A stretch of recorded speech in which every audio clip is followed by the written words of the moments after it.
et aborder les différents domaines donc, de la comptabilité générale, comptabilité financière d'un côté, la comptabilité gestion de l'autre. Quels sont les différents domaines de la comptabilité générale ou financière? Alors, encore une fois, quand je dis financière, c'est parce que de plus en plus, on remplace comptabilité générale par comptabilité financière. Mais à l'intérieur de cela, on retrouve différents domaines. La comptabilité générale, alors cette fois-ci au sens strict, dans laquelle on va retrouver enregistrement des différentes opérations, achats, ventes, des fiches de paie, tout ce, enfin, surtout les achats et les ventes. Ensuite, élaboration des différents documents de synthèse obligatoires, nous le verrons en détail, le compte de résultat, le bilan, le contrôle des comptes, ça c'est spécifique à la comptabilité générale au sens littéral du terme. Ensuite, vous avez ce qu'on appelle, ou ce qu'on peut appeler selon l'organisation, attention, la comptabilité auxiliaire, dans laquelle on va enregistrer et contrôler des opérations liées aux clients, aux fournisseurs et aux banques. Vous avez également, à l'intérieur de la comptabilité générale ou la comptabilité financière, ce qu'on appelle la comptabilité de la paie. De plus en plus, entre parenthèses, ce sont des services spécialisés, alors, soit de cabinets d'expertise comptable, soit à l'intérieur de l'entreprise. C'est spécialisé tellement il y a de spécificités de mise à jour à faire concernant les taux, les bases de calcul, etc. etc. Donc, la comptabilité de la paie qui établit et enregistre donc les bulletins de paie et établit et déclare des différents documents qui doivent être transmis aux organismes sociaux comme la sécurité sociale, par exemple. Et enfin, dernier domaine de ce qu'on appelle la comptabilité générale ou comptabilité financière, la fiscalité. Là, la fiscalité, ça ne va pas vous étonner. Le rôle des services fiscaux à l'intérieur de la comptabilité générale, c'est d'établir les différentes déclarations fiscales, dont la TVA, dont nous reparlerons en comptabilité générale, l'impôt sur les bénéfices, sachant que la TVA, l'impôt sur le bénéfice et les autres impôts qui peuvent exister, ça fait aussi l'objet d'un cours spécifique de fiscalité. Nous, en comptabilité générale, nous allons bien sûr par la suite aborder le thème de la TVA, aborder le thème de l'impôt sur les bénéfices, mais d'un point de vue comptable pur, pas la fiscalité dans tous ces méandres. On verra ça plus tard. D'accord ? Donc ça, c'est ce qu'on appelait la comptabilité générale ou la comptabilité financière. Je vous dis qu'il y avait une deuxième grande partie, un deuxième monde qui fait l'objet de ce qu'on appelle la comptabilité de gestion. Alors qu'est-ce que c'est que la comptabilité de gestion ? Eh bien, la comptabilité de gestion sert à élaborer des documents et à effectuer des analyses pour le chef d'entreprise, le contrôleur de gestion, les responsables des services, etc., etc. Donc maintenant, et j'espère que déjà vous l'intuitez, quelle est la différence entre la comptabilité générale dont nous avons parlé tout à l'heure et la comptabilité de gestion dont nous allons parler maintenant? Alors c'est très simple, la plus grande différence, c'est que la comptabilité générale, ou la comptabilité financière si vous préférez, elle est obligatoire. Donc il n'y a pas à discuter, c'est obligatoire, ne serait-ce que pour les services fiscaux, tout ce que vous voulez, c'est obligatoire. Alors que la comptabilité de gestion, elle est facultative et elle n'est pas normalisée comme l'est la comptabilité générale. Donc c'est l'entreprise qui décide de mettre en place ou pas une comptabilité de gestion avec les différents éléments qu'il peut y avoir à l'intérieur dont nous allons parler et qui met en place donc ces différents éléments. Comptabilité générale obligatoire, comptabilité de gestion facultative, mais j'allais dire vivement recommandée. Vous allez comprendre pourquoi.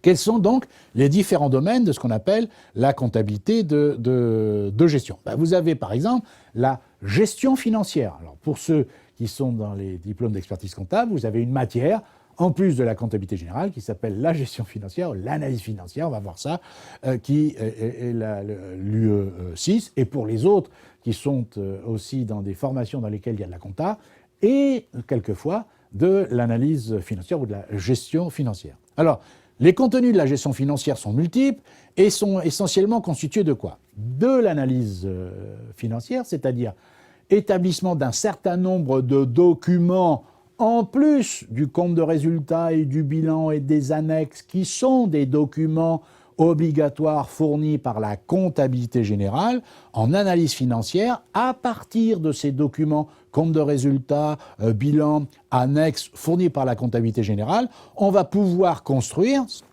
donc un tableau des flux de trésorerie, les tableaux des soldes intermédiaires de gestion, etc., etc. Pourquoi faire? Pour aider à faire un diagnostic financier, pour émettre un avis pour savoir si l'entreprise est en bonne ou en mauvaise santé, ou plus exactement, ce qui est encore intéressant bien entendu, c'est voir l'évolution sur plusieurs années de sa situation financière. La gestion financière sert aussi en matière de flux futurs de trésorerie, et notamment en termes des futurs investissements. C'est-à-dire qu'en gestion financière, on va étudier si l'entreprise doit investir. Alors évidemment, vous allez me dire, elle doit toujours investir. Oui, mais quel type d'investissement? Comment choisir un investissement parmi plusieurs? D'une façon simple, évidemment, inutile de vous dire, là, il n'y a pas besoin d'un doctorat de finance internationale pour comprendre qu'un investissement est a priori rentable s'il rapporte plus que ce qu'il coûte. Mais ce qu'il faut voir, c'est indépendamment de ça, ou en tout cas pour répondre à la question est-ce que ça vaut le coup ou pas, regardez évidemment les flux de trésorerie futurs, c'est-à-dire l'argent qui rentre, l'argent qui sort, ou à grâce ou à cause de cet investissement, savoir si c'est rentable dans le temps. Autre chose aussi que l'on travaille en gestion financière, c'est évidemment le choix des différents modes de financement, donc à long terme et à court terme, que peut avoir l'entreprise. En gestion financière, on se pose la question, on essaye d'y répondre d'une façon rationnelle. Est-ce que l'entreprise, pour financer un investissement, doit augmenter le capital, l'argent qu'on a mis au départ? Est-ce qu'elle doit emprunter? Est-ce qu'elle doit faire du découvert? Est-ce qu'elle doit faire un mix de ces différentes sources de financement? Dans quel pourcentage? Etc., etc. La gestion financière est censée répondre à ce type de questions.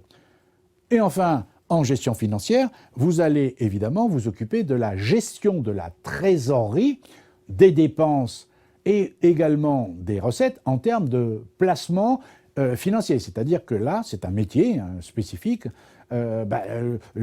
gérer la trésorerie de l'entreprise. Voir comment, si on est en déficit de trésorerie, comment on fait pour combler ces déficits.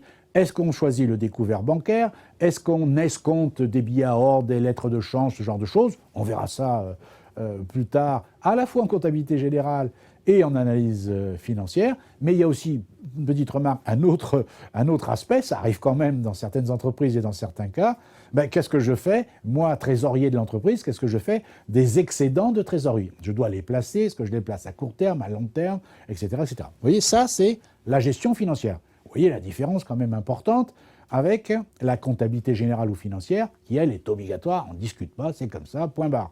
Ici, la gestion financière, ce n'est pas obligatoire, vous la mettez en place si vous voulez. Vous comprenez mieux peut-être pourquoi je vous disais tout à l'heure, c'est vivement conseillé quand même, à un moment donné ou à un autre, de faire soi-même en interne sa propre gestion financière, si on en est capable, voire de sous-traiter par l'intermédiaire souvent du cabinet d'expertise comptable, pour vous aider à faire un certain nombre de choix. Dans la comptabilité de gestion, on va avoir aussi la comptabilité analytique.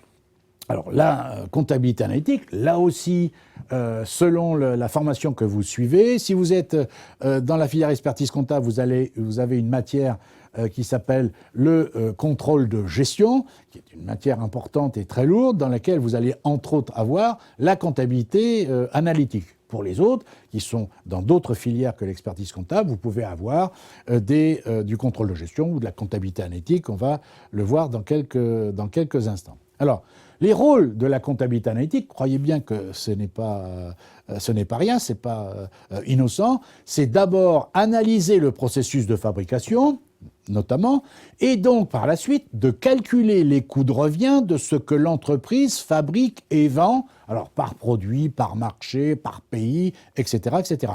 Et puis également déterminer ce qu'on appelle le seuil de rentabilité, c'est-à-dire le chiffre d'affaires que l'entreprise doit effectuer pour commencer à faire des bénéfices, de la marge de sécurité, etc., etc. Alors comprenez bien qu'il n'y ait pas d'ambiguïté, même si ce n'est pas l'objet de ce cours.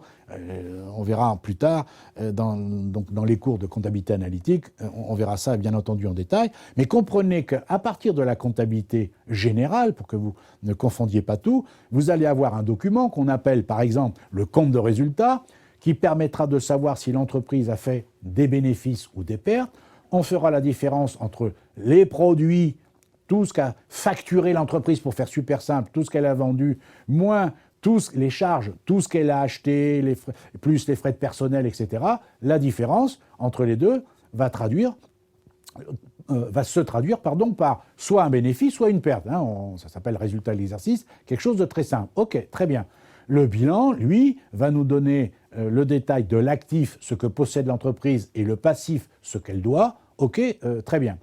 Mais en comptabilité analytique, on va chercher autre chose. On ira chercher des informations à l'intérieur de la comptabilité générale, mais la comptabilité générale, par exemple, ne vous dit pas si cette entreprise, par exemple, fabrique plusieurs produits, produit 1, produit 2, produit 3, elle ne vous dit pas, et il est impossible, en regardant la comptabilité générale, pour une entreprise qui fabrique plusieurs produits, ou une entreprise qui achète et vend plusieurs catégories de marchandises, ou pour une entreprise qui rend plusieurs types de prestations de services, la comptabilité générale ne dit pas où on a gagné, où on a perdu de l'argent sur tel ou tel service, sur tel ou tel produit qu'on a fabriqué, sur telle ou telle marchandise que l'on a vendue.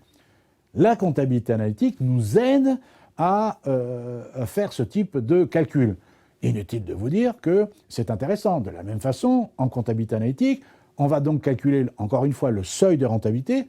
On pourra le calculer par type de produit, par type de marchandise, par type de prestation de service.